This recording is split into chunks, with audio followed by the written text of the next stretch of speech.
दुष्टरहन्ताणं नमो सिद्धाणं नमो आर्याणं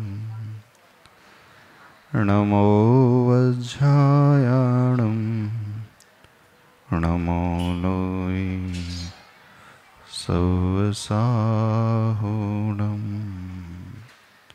पंच परमेष्टि भगवान की, संत श्रोमणी आचार्य भगवान गुरुदेव श्री विद्यासागर जी महाराज की, पूज्याचार्य श्री समय सागर जी महाराज की, जय बोलिए परम पूज्य निर्यापक स्वर्ण नरसिंहवीर सागर जी महाराज की, समस्त मुनियारिका संघ की। भेद विज्ञान, जो भेद विज्ञान से सहित होता है ऐसा जीव दुनिया के हर कष्ट को बड़ी समता से झेल सकता है। जीवन में हर एक की बहुत प्रतिकूलताएं आती हैं। शारीरिक प्रतिकूलता भी आती है और मानसिक प्रतिकूलता भी आती है। शरीर सबके साथ लगा हुआ है। एक उम्र के पश्चात हर शरीर में व्याधियां हो ही जाती हैं। यहाँ कोई भी व्यक्ति ऐसा ना होगा जिसे कोई ना कोई बीमारी नहीं होगी। ये बात अलग है, किसी को छोटी बीमारी हो जाती है, किसी को बड़ी बीमारी होती है। वात पित्त कफ थोड़ा सा इनबैलेंस होता है। शरीर में दर्द आदि होना, पेट की समस्या, जोड़ों की समस्या, सर्वाइकल स्पॉन्डोलाइसिस, कमर की समस्या, साइटिका आदि,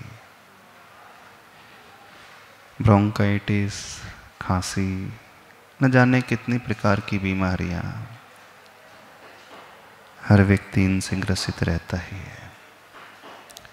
जब शरीर में बीमारी होती है, वेदना होती है, उस समय मन में विकल्प होना भी प्रारंभ हो जाते हैं।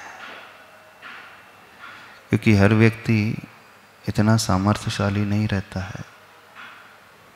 प्रतिकूलता शरीर के माध्यम से हो रही है और उसकी समता बनी रहे।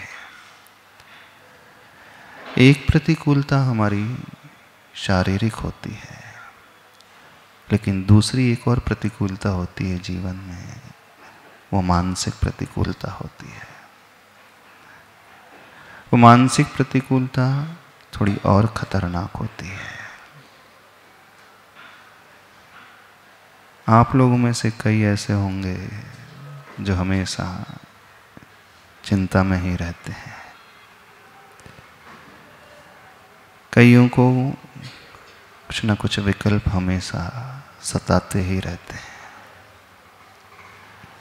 विशेष विकल्प आपस के संबंधों को लेकर के, जिनसे नहीं पटती है। जब हमारा अहम टकराने लगता है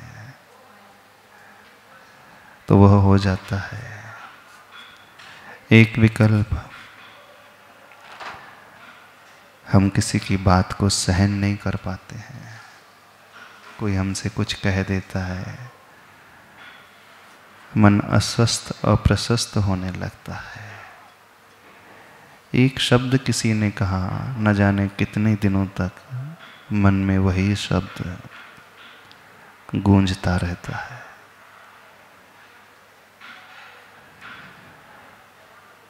तो एक विकल्प की परंपरा कई निमित्तों को लेकर के व्यक्ति के मन में आ जाती है। आर्थिक परेशानी आती है परिवार में तो विकल्प होने लगते हैं। बच्चों के भविष्य को लेकर के विकल्प होने लगते हैं। व्यापार को लेकर के विकल्प होने लगते हैं। आपस के मनमुटाव को लेकर के विकल्प होने लगते हैं। आप जिनके साथ रह रहे हैं, कुछ व्यक्ति, उनका स्वभाव आपसे ठीक विपरीत रहता है। कठोर शब्द बोलने वाला वो, तुरंत रिएक्ट करने वाला वो। एक विकल्प होता है कि हम कितना सहन करें, है ना, कितना झेलें। सहन करने की भी सीमा होती है। आता है ना विचार। जब ऐसा विचार किसी भी निमित्त को लेकर के मन में पैदा होने लगता है, तो आप लोग क्या करते हो? चुपचाप सहन कर जाते हो? वो तो हो नहीं पाता। फिर उससे ऊपर उठने का कौन सा रास्ता आप अपने जीवन में अपनाते हो? एक रास्ता होता है, जैसा सामने वाला व्यवहार कर रहा है वैसी ही शैली हम अपना लें, उसी प्रकार के शब्दों का प्रयोग भी हम करने लगे, तू तड़ाक करके उसे उत्तर दे दे, शांत कर दे। एक तरीका तो ये होता है, ताकि सामने वाला फिर शांत बैठेगा, वो हम पर हावी नहीं हो पाएगा। ऐसा तरीका अपनाते हैं? नहीं अपनाते हैं। तो फिर कौन सा तरीका अपनाते हो? हाँ, बहुत सारे लोग सहन करते हैं, लेकिन उनका सहन करना मजबूरी बस होता है। जवाब दे नहीं सकते, हम कमज़ोर हैं, छोटे हैं, कैसे जवाब दें। और मन में उथल पुथल हमेशा मची रहती है। कोई रास्ता उस परिस्थिति से भागने का नजर आता नहीं है, तो अंततो गत्वा मन मार करके सहन कर लेते हैं। और ऐसे मन मार करके जीने वाले, मन मार के सहन करने वालों की संख्या सबसे अधिक है। एक तरीका यह भी होता है सहन करने का।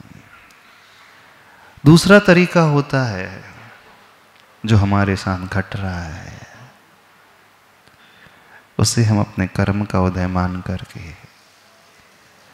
बिना कोई प्रतिकार का भाव मन में लाए, बिना कोई द्वेष का भाव उस व्यक्ति के प्रति लाए, शांति से और समता से उसे सहन कर जाएं। ये तरीका थोड़ा नहीं बहुत कठिन होता है। अब सहन तो करना ही है ना, क्योंकि आप ब्रेकअप वाले रास्ते पे तो जा नहीं सकते, सामने वालों को छोड़ सकते नहीं, रहना उन्हीं के साथ है। तो जिनके साथ जिंदगी बिताना है, जिस परिस्थिति में जीवन बिताना है, उसे छोड़ नहीं सकते, तो फिर क्या रास्ता अपनाया जाए? जिन्हें छोड़ा जा सकता है उसे छोड़ भी सकते हो कदाचित, लेकिन पति को छोड़ नहीं पाओगे, पत्नी को छोड़ नहीं पाओगे, बच्चा आपके कहना नहीं मानता है, उसे छोड़ नहीं सकते, सास ससुर है, वृद्धावस्था में है, या तो उन्हें छोड़ दिया जाए, बीच मझधार में डाल दिया जाए, या फिर उनकी कठोर बातें हमेशा सहन करते चले जाएं। आप लोग कौन सा तरीका अपनाते हो अपने जीवन में उन प्रतिकूलताओं को झेलने का? हंसते हंसते कि रोते रोते? क्या कोई ऐसा रास्ता है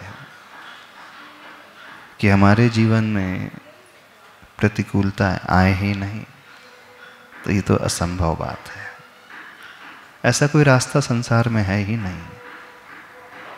यदि संसारी जीव है तो नियम से वो कर्म वाला है, कर्म लेकर के आया है। जब कर्म लेकर के आया है, कर्म बांध करके आया है, तो उसमें शुभ कर्मों का उदय तो बहुत कम रहता है, अशुभ कर्मों का उदय बहुत अधिक रहता है। तभी तो संसार बना हुआ है। नहीं होता तो हम संसार से बहुत जल्दी ऊपर उठ गए होते हैं। तो यदि हम ये एक्सपेक्ट करें अपने जीवन में कि हमारे जीवन में न शारीरिक प्रतिकूलता आए, न मानसिक प्रतिकूलता आए, न कोई हमसे दुर्व्यवहार करे, सब हमसे हमारे मन के अनुकूल व्यवहार करे, यदि हम ये अपेक्षा रख करके चल रहे हैं तो ये अपेक्षा रखना ही गलत है, क्योंकि ये अपेक्षा असंभव होती है। संभव ही नहीं, किसी के साथ भी संभव नहीं। अब देखना, बहुत कुछ हमारे साथ हो रहा है और बहुत कुछ होगा। हम यदि यह भावना करने लगे, भगवान के पास आकर के पूजा करके प्रार्थना करने लगे भगवान से, भगवान के सामने आकर के निवेदन रखने लगे, हे प्रभु हमारा जीवन सुख शांति से भरा रहे, हमारे जीवन में किसी प्रकार की परेशानी ना आए, ये प्रार्थना करना ही गलत है। इसलिए गलत कह रहे हैं क्योंकि आप गलत प्रार्थना कर रहे हैं। जो हो नहीं सकता, अब वह भाव प्रभु के सामने आकर के रखते हैं। और सबसे बड़ी विडंबना यही है, प्राय हर इंसान के साथ विडंबना है। वह व्यक्ति जब भगवान के पास आता है तो ऐसी ही भावना रखता है, भगवान के चरणों में रखता है ना, हे भगवान मेरा घर जो है सुख शांति से भरा रहे। ये रखते हो कि नहीं? अब देखना, दुनिया का हर इंसान यह भाव प्रभु के सामने रखता है, लेकिन किसी का जीवन में सुख शांति वाला होता नहीं। यदि प्रभु के पास प्रार्थना करने से, निवेदन करने से जीवन में सुख शांति आना होती तो आ गई होती। अभी ठीक है, सबको नहीं आती सुख शांति, लेकिन कुछ तो ऐसे उदाहरण देखने को मिलते कि उसके जीवन में कोई विकलता ही नहीं, परेशानी नहीं। पर ऐसा एक भी उदाहरण देखने को नहीं मिलता है। कोई तन दुखी है, कोई मन दुखी है, कोई धन से दुखी है। ने किसी न किसी निमित्त को लेकर के यहां हर इंसान दुखी है और वो दुख से ऊपर उठने की भावना रख रहा है। भगवान के पास आकर के प्रार्थना करता है प्रतिदिन। तो जो लोग ये प्रार्थना प्रभु के पास आकर के करते हैं, हे भगवान सब कुछ अच्छा अच्छा चलते रहे, हमारे विचार में ये प्रार्थना ही गलत है। कभी नहीं करना चाहिए, क्योंकि आप असंभव प्रार्थना भगवान के सामने कर रहे हो। हाँ, ये प्रार्थना तो कर सकते हैं, सुखी रहें सब जीव जगत के, ये प्रार्थना करना अलग है। लेकिन प्रार्थना कौन सी करता है व्यक्ति? आप कौन सी करते हैं? हमारा परिवार अच्छा रहे। तो जब हम ये भाव भाने लगते हैं तो हम वास्तविकता से मुख मोड़ करके जीने की कोशिश करने लगते हैं। और जब हम वास्तविकता से मुख मोड़ करके कुछ भाव भाने की कोशिश करते हैं, उतने ही हम दुखी और अधिक होते चले जाते हैं। एक उदाहरण आपने सुना भी होगा अथवा परिस्थिति आपने देखी होगी। घर में जब बिल्ली दूध पीती है ना, तो आंख बंद कर लेती है। जानते वो क्या सोचती है? मुझे कोई देख ही नहीं रहा। ध्यान से देखना, यदि आपको कोई भी मौका मिले, जब भी आपकी रसोई में आकर के बिल्ली दूध पी रही है, तो उस बिल्ली की एक प्रवृत्ति होती, वो आंखें बंद करके दूध पीती है। और यह मान्यता अपने भीतर गहरी बैठा लेती है कि मुझे कोई नहीं देख रहा, जबकि ऐसा होता नहीं। और आप जब देख रहे हो कि दूध पी रही है, तो आप क्या करते हो? भगाते हो? भगाते ही नहीं है, हो सकता है मारते भी हों उसे, कुछ लोग उसे मारते भी हैं। जब उसे मार पड़ती है तब उसे महसूस होता है, अरे मैंने तो गलत सोच रखी थी, मैंने तो ये सोचा था कि कोई मुझे देख नहीं रहा, बाद में पता चला कि मालिक तो देख रहा है, और बाद में उसे कष्ट भुगतना पड़ता है। ठीक ऐसे ही संसारी व्यक्ति के साथ है। जब जब आप मंदिर में आकर के प्रभु के सामने भावना करते हो, हे प्रभु जीवन में कष्ट ना आए, परिवार में खुशहाली बने रहे, सब अच्छा अच्छा होते रहे हमारे साथ, तो आप ठीक उस बिल्ली की भांति हो जाते हो जो असंभव कार्य है। अब समझना इसका सबसे बड़ा नुकसान क्या होता है, ड्रॉबैक क्या है इसका। इसका सबसे बड़ा नुकसान यह हो जाता है कि हम अपने माइंड को इस प्रकार से तैयार करने की कोशिश कर रहे हैं कि हमारे साथ कुछ भी अशुभ नहीं घटेगा, और रियलिटी में जब कुछ अशुभ घटता है तो हमारा माइंड तैयार ही नहीं रहता उसे सहन करने के लिए। और जब हमारी तैयारी भीतर से नहीं होती है, कुछ भी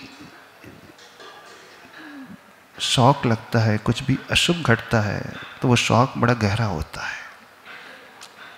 और तैयारी यदि भीतर से हो, हमने पहले से अज्यूम करके रखा है, पहले से उसे विजुलाइज कर लिया है कि ऐसा हो सकता है और ऐसा होने वाला है, तो शौक गहरा नहीं लगेगा। कभी आपने बस में ट्रेवल किया है? भरी बस में खड़े होकर के जब आपको ट्रेवल करना पड़ा हो, स्पीड से बस चल रही हो और एकदम से ब्रेक लगता है, तो क्या होता है? हमारा शरीर का जो अपर पोर्शन है वो एकदम आगे फिकता है, लेकिन जो पैर हैं वहीं पे जमे रहते हैं। और आप उस बस में खड़े होकर के दूर से देख रहे हैं कि बहुत बड़ा ट्रैफिक आ रहा है और ब्रेक लगने वाला है, तो आपको झटका ज़्यादा लगेगा? नहीं लगेगा, क्योंकि आपकी मानसिकता तैयार थी पहले से कि अब ब्रेक लगने वाला है, इसलिए आप पहले से संभाल करके रख लेते हैं, अपने आप को अच्छे से पंचबुद्धि से पकड़ लेते हैं।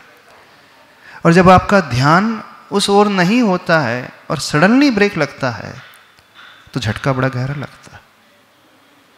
ऐसे होता है ना? अब देखना, ब्रेक दोनों ही सिचुएशन में लगा। एक वह सिचुएशन थी जब आपका ध्यान नहीं था, आपका ध्यान कहीं और था, आपका मन कहीं और ही व्यस्त था, आपका मन सोच रहा था सब कुछ बढ़िया बढ़िया है। उस परिस्थिति में झटका गहरा लगता है। और जब आपका मन पहले से ही प्रिपेयर था कि अब ब्रेक लगने वाला है, बस उस समय भी उतनी ही स्पीड से चल रही थी, फिर भी आपको जर्क तेजी से नहीं लगता, इसलिए क्योंकि तैयारी पहले से थी। तो जीवन के साथ भी बिल्कुल ऐसे ही है। जो व्यक्ति अपने मानस को पहले से ही तैयार कर लेता है कि मुझे कौन कौन से झटके लगने वाले हैं, क्या क्या परेशानी मेरे जीवन में आ सकती है, शारीरिक बीमारी की, आर्थिक परेशानी, परिवार के संबंधों को लेकर के परेशानी, तो उसका माइंड तैयार रहता है। और जब वो परेशानी आती है रियल लाइफ में, तो शौक नहीं लगता उसे। क्यों? क्योंकि तैयारी पहले से थी। और जो व्यक्ति प्रभु के पास जाकर के भावना करता है, भगवान परिवार में कुछ परेशानी ना आए, सब अच्छा अच्छा बना रहे, तो वो वास्तविकता से मुख मोड़ रहा है। और उस समय उसके जीवन में कुछ प्रतिकूलता आती तो उसे बर्दाश्त नहीं कर पाता। प्रतिकूलता पहली कंडीशन में भी वैसी ही थी, प्रतिकूलता दूसरी कंडीशन में भी वैसी ही थी, दोनों में कोई अंतर नहीं था। लेकिन अंतर था तो हमारी सोच में था, हमारी विचारधारा में था। तो यदि हमारी तैयारी पहले से रहे तो बड़े से बड़े शौक को हम बड़ी आसानी से झेल जाएंगे, और तैयारी ना रहे तो छोटे शौक भी हमें बहुत बड़ा आघात पहुंचा सकते हैं। अब आप अपने भीतर झांक करके देखो, आप किस प्रकार की तैयारी करते हो। कितने लोग हैं यहां पर जो रियलिटी को विजुलाइज कर लेते हैं।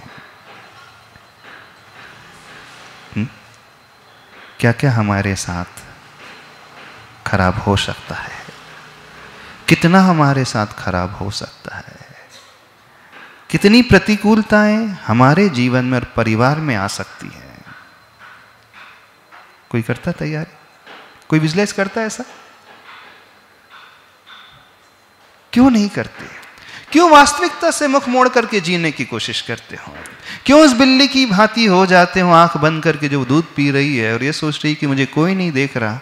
क्यों भगवान के पास आकर के यह कहते हो, हे भगवान परिवार में सुख शांति हमेशा बनी रहे? आप गलत प्रार्थना करते हैं प्रभु के पास आकर के। होना क्या चाहिए? प्रार्थना कैसी होनी चाहिए जानते हो? प्रार्थना ऐसी होनी चाहिए, प्रभु मैं देख रहा हूं अभी दिन खराब आने वाले हैं, मार्केट की कंडीशन खराब है, आर्थिक नुकसान हो सकता है। मैं देख रहा हूं कि उम्र बढ़ते चले जा रही है, कोई ना कोई बीमारी अब मुझे हो सकती है। मैं देख रहा हूं बच्चा मुझसे अगेंस्ट जा सकता है।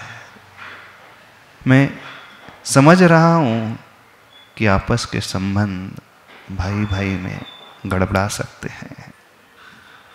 मैं देख रहा हूं घर में महिला वर्ग की नहीं पट रही है। होता है ना? नहीं होता? बिल्कुल देख रहा हूं, और परिस्थिति और ज्यादा वर्स्ट हो सकती है क्योंकि सिम्टम्स नजर आ रहे हैं, परिस्थिति और अधिक खराब हो सकती है। प्रभु मैं आपकी भक्ति करके सिर्फ यह भाव भाना चाहता हूं कि मुझे अंदर से इतना मजबूत बना देना, मैं अपने मानस को इतना मजबूत बना लूं कि प्रतिकूलता चाहे शारीरिक आए, चाहे आर्थिक आए, चाहे पारिवारिक आए, चाहे संबंधों को लेकर के आए, चाहे बच्चों को लेकर के आए, चाहे महिला वर्ग को लेकर के आए, हर परिस्थिति में मैं उसे अच्छे से मजबूती से झेलने के लिए अपनी तैयारी कर सकूं। यह कहलाता है रियलिस्टिक अप्रोच। यह कहलाता है वास्तविकता से मुख नहीं मोड़ना, बल्कि वास्तविकता को फेस करने के लिए तैयार होना। यदि वह बिल्ली आंख खोल करके दूध पी रही होती, दूध भी पी रही होती और आसपास देख रही होती कोई देख रहा है, तो मालिक के आने पर तुरंत भाग जाती, उसे चोट नहीं लगती। तो सारा का सारा अंतर जो है हमारा आंख बंद करके और आंख खोल करके जीने का है। बस इसी बात को व्यक्ति समझ नहीं पाता और भगवान के पास आकर के असंभव वाली घटनाओं को लेकर के प्रार्थना करता है, धर्म करता है, व्रत उपवास करता है, पूजा करता है, माला फेर रहा है, लेकिन प्रार्थना ही कर रहा है सब अच्छा अच्छा बना रहे। जब जब कोई व्यक्ति ऐसी प्रार्थना प्रभु के पास आकर के करता है, हमें लगता है अब इसे झटका बड़ा गहरा लगने वाला है, ये बर्दाश्त ही नहीं कर पाएगा, क्योंकि ये आंख बंद करने की कोशिश कर रहा है। समझ में आ रही बात? नहीं समझ में आ रही? इस बात को समझें हम सभी लोग हम अपनी तैयारी जीवन में करना प्रारंभ करें। अब उम्र के इस पड़ाव में पहुंच गए हैं तो नियम से बीमारी तो होंगी ही होगी, कोई नहीं बचता इससे। बिजनेस बहुत अच्छा वर्षों से चल रहा है, अब कहीं ना कहीं डाउनवर्ड मूवमेंट तो आएगा ही। मार्केट हमेशा अपवर्ड मूवमेंट में एक जैसा नहीं होता है, करेक्शन मार्केट में आता ही है। जब बहुत आगे बढ़ रहा है तो करेक्शन आएगा, नीचे गिरेगा ही। हमेशा बिजनेस बहुत अच्छा चल रहा है तो वैसा ही नहीं चलते रहेगा, अब उसमें भी करेक्शन आएगा, कुछ ना कुछ वो नीचे की ओर आएगा। तो हम क्यों नहीं तैयारी करें जीवन की वास्तविकता को झेलने की। ये तैयारी हमें अंदर से मजबूत बनाती है। जब अंदर की तैयारी होती है तो उसका सबसे बड़ा बेनिफिट ये होता है, प्रतिकूलता जो बहुत अधिक थी फिर हमें अधिक नहीं प्रतीत होगी, क्योंकि हमने अपने आप को मजबूत बना लिया है। वह प्रतिकूलता आएगी और ऐसे ही निकल जाएगी। और जब हमारी तैयारी नहीं रहती है, प्रतिकूलता छोटी भी होती है, चूंकि हम तैयार नहीं थे तो बड़ा धक्का दे देती है और वो हम पर हावी हो जाती है। और हमारी तैयारी होने पर हम उस पर हावी होते हैं। अंतर समझने की कोशिश करना। तो जीवन में सबसे आनंद पूर्वक रहने का एक सूत्र है, always be prepare for the worst. हमेशा हम तैयारी रखें अपने जीवन में, अधिक से अधिक हम क्या खो सकते हैं, अधिक से अधिक क्या हमारे साथ खराब हो सकता है, अधिक से अधिक कितना बड़ा झटका लगेगा, कौन कौन हमें धोखा दे सकता है, कौन कौन हमसे दुर्व्यवहार कर सकता है, कौन कौन से फाइनेंशियल लॉसेस आ सकते हैं, शरीर में कौन कौन सी बीमारी हो सकती है। जब ये सोच आ जाती है तो हम बॉर्डर में खड़े उस सैनिक की भांति हो जाते हैं जो हमेशा अलर्ट है शत्रु पक्ष की तरफ से। यदि वह सैनिक बॉर्डर में सो जाएगा, छोटा भी शत्रु से रौंद करके आगे निकल जाएगा। और वह सैनिक यदि जागृत है तो बड़ा शत्रु आएगा, नो डाउट आएगा, लेकिन वह अच्छे से उसका मुकाबला कर पाएगा। कुछ समझ में आ रहा है? जीवन को कैसे जीना चाहिए, क्या भगवान के पास मांगना चाहिए, तैयारी जीवन में कैसी रखनी चाहिए, अपनी सोच को हम कैसी बनाएं ताकि हर हाल में, हर परिस्थिति में हम अपनी क्षमता को बरकरार रख सकें और उसे मजबूत बना सकें। ये सही तरीका होता है जीवन को जीने का। जो ये ज्ञान अपने भीतर पैदा कर लेता है उसे फिर बड़े बड़े झटके नहीं लगते, उसकी सहन शक्ति बड़ी मजबूत हो जाती है। ऐसा नहीं है कि उसके जीवन में कठिनाई नहीं आती, कठिनाई तो उसके जीवन में भी आती है। उसने अपने आप को इतना तैयार कर लिया है, इतना मजबूत बना लिया है कि वो कठिनाई उसे अब ज़्यादा मालूम ही नहीं हो रही है। हम यदि आगे बढ़ना चाहते हैं तो हम अपनी लाइन को बढ़ाना सीखें ना। वो हमारे हाथ में है। परिस्थिति हमारे हाथ में नहीं होती है, दूसरे लोग हमारे हाथ में नहीं होते, उनका स्वभाव बदलना हमारे हाथ में नहीं होता है। जो हमारे हाथ में है हम उसे कंट्रोल करना सीखें। हम अन्यों को नहीं बदल पाएंगे, अन्य परिस्थिति को भी नहीं बदल पाएंगे। जो शरीर का गुणधर्म है हम उसे नहीं रोक पाएंगे। शरीर में होने वाले परिवर्तन को हम नहीं रोक पाएंगे। मार्केट में होने वाले परिवर्तन को भी हम नहीं रोक पाएंगे। हमारे हाथ में सिर्फ इतना ही है कि हम आंखें खुली रखते हुए चारों तरफ सिर्फ देखते रहें क्या हो रहा है, कौन क्या कर रहा है। आंखें खुली रहेगी तो बस का बड़ा से बड़ा झटका भी, वो ब्रेक भी हमें गिरा नहीं पाएगा, क्योंकि हमारी तैयारी बड़ी पहले से है।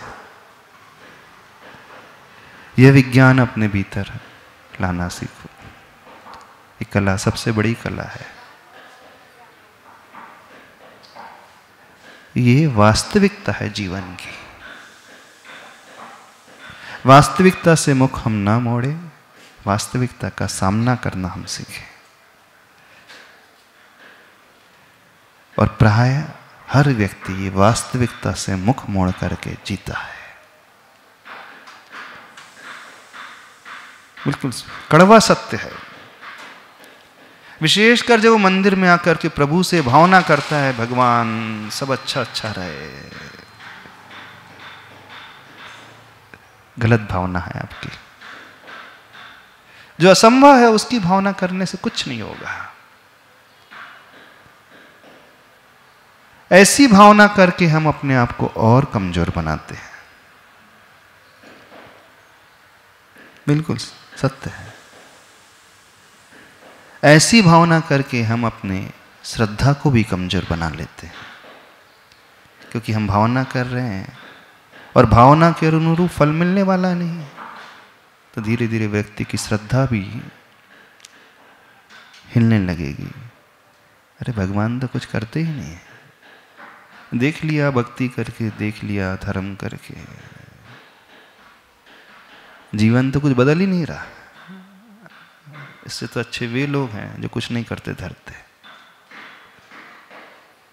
हो जाता है ना, जब आप बहुत धर्म कर रहे हो और आपकी परिस्थिति नहीं बदल रही है, सामने वाला का व्यवहार नहीं बदल रहा है, रोग ठीक नहीं हो रहा है, व्यापार नहीं सुधर रहा है, जो जो आप चाह रहे हैं उसमें से कुछ भी नहीं मिल रहा, तब क्या होता है? श्रद्धा गड़बड़ाने लगती है कि नहीं? अच्छों की श्रद्धा गड़बड़ा जाती है। लगता है व्यर्थ है। 30 साल हो गए करते करते धर्म, 40 साल हो गए धर्म करते करते, बिना नागा के हम रोज धर्म कर रहे हैं, अच्छे से कर रहे हैं। आप कहो कि हम थोड़ी भगवान से पैसा मांग रहे हैं, हम तो इतना ही भाव रख रहे हैं भगवान सुख शांति बने रहे, हमने और कुछ मांगा ही नहीं। आपकी मांग कैसी रहती है? आप नहीं मांगते कि एक घर हो जाए, एक गाड़ी हो जाए, बेटे की शादी हो जाए। आप क्या कहते हो? बस परिवार में सुख शांति बने रहे, ये कहते हैं। अब ये सुख शांति की डेफिनेशन ही अलग प्रकार की। प्राय हर व्यक्ति यही भाव रखता है। उससे कहो कि भगवान से नहीं मांगना चाहिए, बोले हम कभी मांगते ही नहीं भगवान से, बस इतना ही कहते हैं प्रभु से।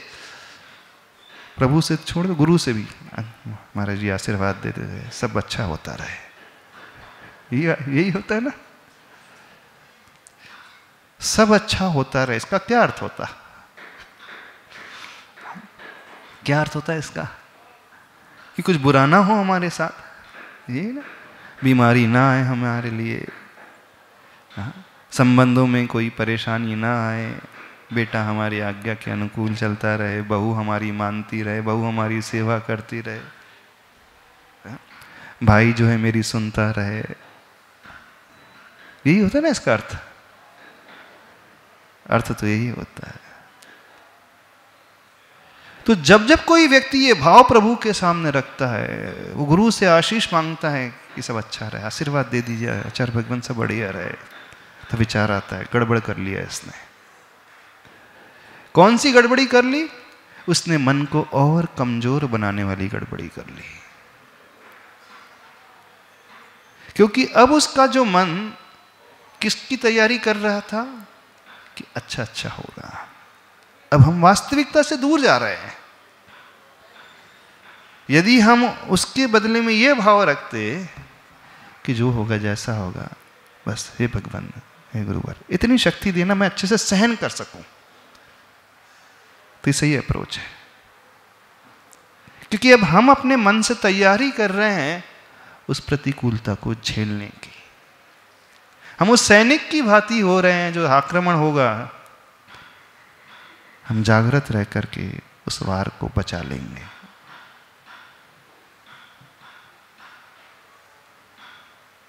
समझे, इस विशेष बात को समझे, क्योंकि ये सबके साथ होता है। दुनिया का हर इंसान भगवान के पास जब जब भक्ति करता है, मांगता यही है, और कोई भी इंसान सुखी नहीं होता।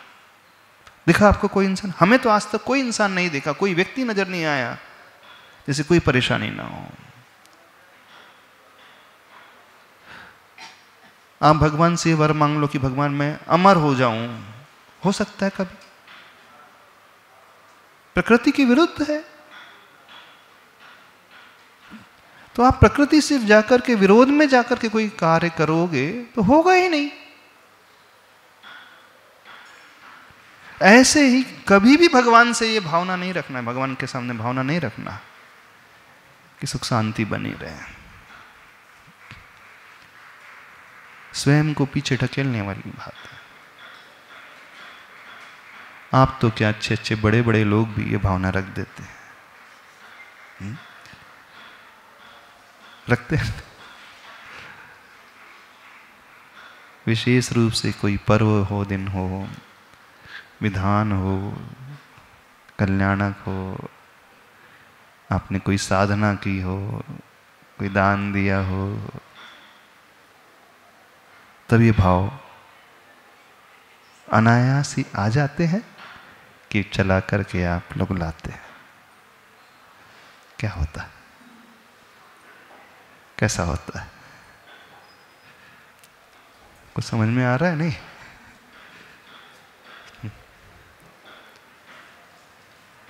जिंदगी को सही तरीके से हम देखना सीखें। और जब हम ऐसी सही भावना भाने लगते हैं ना, तो हमारा माइंड हमें अपने आप उस प्रकार के रास्तों को सजेस्ट करने लगता है जिस पे चल करके हम उसे आसानी से सहन कर पाए। हमारा मन स्वयं रास्ते बताता चला जाएगा, हमें रास्ते अपने आप नजर आते चले जाएंगे। और जब हम दूसरी भावना रखते हैं तो हमें कोई रास्ता हमारा ही मन नहीं सुझाएगा, क्योंकि वो अब आश्वस्त होने लगा कुछ तो होने वाला नहीं हमारे साथ। इस रहस्य को पकड़ने की कोशिश करें। बड़ा गहरा रहस्य जीवन का। क्या करना है बताइए। हो सकता है आप लोग सोच रहे होंगे महाराज जी आप तो कुछ अलग ही बता रहे हैं। हमने इतने सारे शास्त्र को पढ़ा है, शास्त्र को पढ़ने के पश्चात, प्रथमान्युग ग्रंथों को पढ़ने के पश्चात हर जगह तो यही लिखा, आचार्य भगवान ने यही बताया है कि आप धर्म करोगे तो धर्म करने से आपको ये मिलेगा। आप पूजा करोगे तो उससे मिलेगा। उच्चैर गोत्रम प्रणतेर भोगो दानात् उपासनात् पूजा भक्ते सुंदर रूपम स्तनात् कीर्ति स्तपो निदेशु। आचार्य प्रवर कह रहे हैं आप भगवान को नमस्कार करो, प्रणाम करो तो उच्च गोत्र मिल जाएगा, दान दोगे तो भोगो भोग की सामग्री मिल जाएगी, वैयावृत्ति करोगे तो हमारा शरीर निरोग हो जाएगा, है ना। भक्ति करेंगे तो सुंदर रूप मिल जाएगा, स्तवन करेंगे तो हमारी ख्याति फैलते चले जाएगी। होता है ना? शास्त्रों में तो यही बताया गया है, धर्म करने का फल बताया गया है, बताया है ना? उपवास का क्या फल है, व्रत का क्या फल है, वैयावृत्ति का क्या फल है, सेवा का क्या फल है, तो स्वयं आचार्य भगवंतों ने बताया है। आप इतने अच्छे कार्य करोगे तो ये मिलेगा, तो हम वही तो कर रहे हैं। थोड़ा सा अंतर समझना, बताया तो यही जाएगा, इस रास्ते से चलोगे तो यहां पहुंचोगे, दान दोगे तो मिलेगा भोगो भोग की सामग्री। लेकिन मुझे मिल जाए इसलिए करना नहीं है। अंतर समझना थोड़ा सा। जहां बताया जा रहा है, शास्त्रों में लिखा गया है, बिल्कुल सत्य लिखा गया है, हम डिनाई नहीं कर रहे हैं, गलत नहीं, वही सत्य ही है।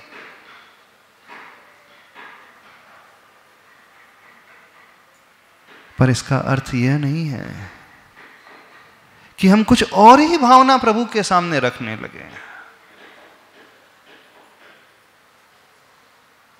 जब हमारा इतना विश्वास है मिलेगा, विश्वास तो है ना, तो भावना रखने से क्या हो रहा?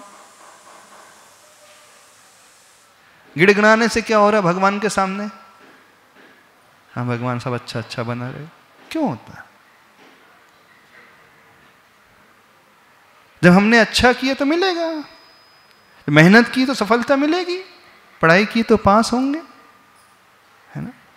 एक मजदूर है, दिन भर काम करता है, तो मालिक के पास उसे हाथ नहीं फैलाना पड़ता, भिखारी थोड़ी है वो। हाथ फैलाता है मजदूर, अधिकार से मांगता है।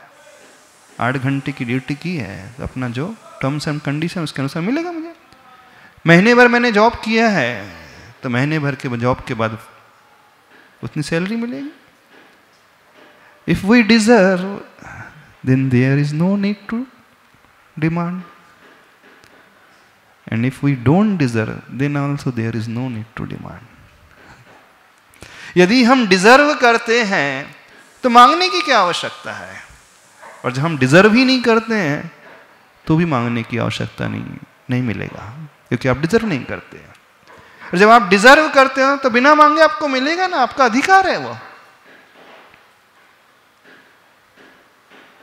इसलिए कहा जाता है deserve then desire, rather deserve than desire। क्या कहा हमने, समझ में आया? पहले कहा जाता है डिजर्व देन, THEN, उसके बाद डिजायर, इच्छा करो, फिर बाद में थोड़ा सा और व्यक्ति समझदार हो जाता है, deserve then desire, THEN। Desire करने की बजाय डिजर्व करो ना। आप योग्यता पैदा कर लो अपने भीतर, योग्यता पैदा हो जाएगी तो अपने आप सामने वाला देगा ही देगा, और देख करके वो आप पे एहसान नहीं करता है। हाँ, आपकी फैक्ट्री में कोई वर्कर है, काम कर रहा है, और आप उसे दिन के अंत में उसको पगार देते हो तो एहसान थोड़ी करते उस पर, करते हो एहसान? उसने मेहनत की, मेहनत के बदले में ले रहा, उसमें कौन सी बड़ी बात हो गई? एहसान तो तब है कि हम डिजर्व ना करें और योग्यता ना हो फिर भी उस सामने वाला दे। योग्यता के अभाव में वो हमारी मदद कर रहा है तो कदाचित कह सकते हैं वो एहसान कर रहा है, और जब योग्यता है और वो दे रहा है तो हम पर एहसान नहीं कर रहा है, क्योंकि पहले हमने उसे दिया है, पहले उसके बदले में हमने मेहनत की है, काम किया है। तो यदि हमने धर्म किया है, भक्ति की है, पूजा की है, व्रत उपवास किए हैं, योग्यता पैदा की तो अपने आप मिलेगा। क्यों मांगने की आवश्यकता, क्यों गिड़गिड़ाने की आवश्यकता भगवान से कि भगवान सब अच्छा अच्छा हो? और भक्ति नहीं की और गिड़गिड़ा रहे हो तो भी नहीं मिलने वाला, क्योंकि आपने किया ही नहीं, तो भी कुछ पूर्ण नहीं होने वाली भावना है आपकी। बात समझ में आ रही? तो कुल मिलाकर के निष्कर्ष यह निकलता है, भगवान के आगे कभी प्रार्थना नहीं करना भगवान अच्छा अच्छा हो जाए, कभी नहीं कहना भगवान से। यदि हम ये प्रार्थना कर रहे हैं तो अपने आप को ही हम पीछे ढकेलते हैं।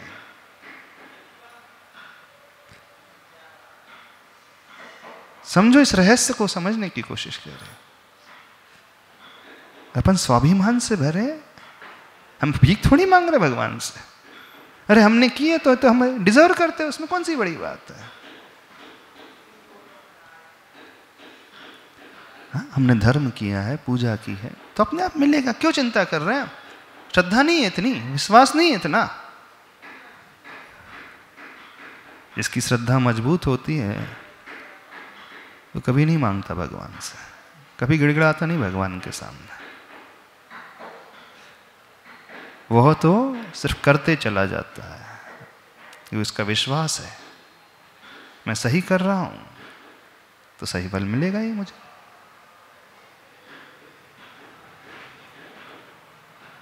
तो क्या अर्थ हुआ बताइए? भगवान के आगे कभी नहीं गिड़गिड़ाना। भगवान सब कुछ अच्छा बना रहे। भगवान से कहना जैसा भी हो, बस मैं अपनी सहन शक्ति बढ़ा सकूं इतना कर देना मुझे, उस परिस्थिति को मैं सहन कर सकूं, मैं जागृत हूं। तब देखना हम बहुत मजबूत होकर के आगे बढ़ेंगे, ऊपर उठेंगे। परिस्थिति तो वैसे ही रहेगी, लेकिन वो परिस्थिति रहते हुए भी अब हमारा नजरिया पूरा बदल गया, हमारी क्षमता पूरी इतनी बढ़ गई है कि वो परिस्थिति अब हमें नगण्य लगने लगेगी। जैसे एक छोटा सा पौधा होता है ना, जब बीज में से अंकुरन फूटता है, छोटा सा जो पौधा होता है, यदि आंधी तूफान आ जाए तो गिर जाता है वो, है ना। तेज बारिश हो जाए, तेज बहाव आ जाए, तेज हवा चलने लगे तो पौधा जमीन को छोड़ करके औंधे मुंह गिर जाता है। लेकिन जब वो पौधा अपनी जड़ें धीरे धीरे गहरी पहुंचाते चले जाता है, जितनी उसकी जड़ें नीचे पहुंचते चले जाती हैं और थोड़ा सा वो ऊंचा उठते चले जाता है, और उस परिस्थिति में यदि आंधी तूफान आते हैं, तेज हवा चलती है, तेज बारिश होती है, तो वो गिरता है? नहीं गिरता। क्यों? क्योंकि उसने पकड़ इतनी मजबूत बना ली है कि वो आंधी तूफान उसके लिए अब ज़्यादा मैटर नहीं कर रहे हैं। अब पहले भी वो आंधी तूफान था, अभी भी आंधी तूफान है। पहले वो इसलिए गिर गया कि उसकी जड़ें मजबूत नहीं थी, और जड़ें मजबूत होते हुई आंधी तूफान आए, अब उसके लिए मैटर इसका नहीं कर रहा, क्योंकि उसने इतनी पकड़ मजबूत बना ली कि उसे नहीं गिरा पा रहे हैं। तो आंधी तूफान तो हमेशा आएंगे जीवन में, हर एक के जीवन में आएंगे। अभी हमारे ऊपर आधारित है कि हम अपनी जड़ों को कितनी मजबूत बनाते हैं अथवा कितनी ढीली रखते हैं। तो अपने आप को मजबूत बनाना सीखें।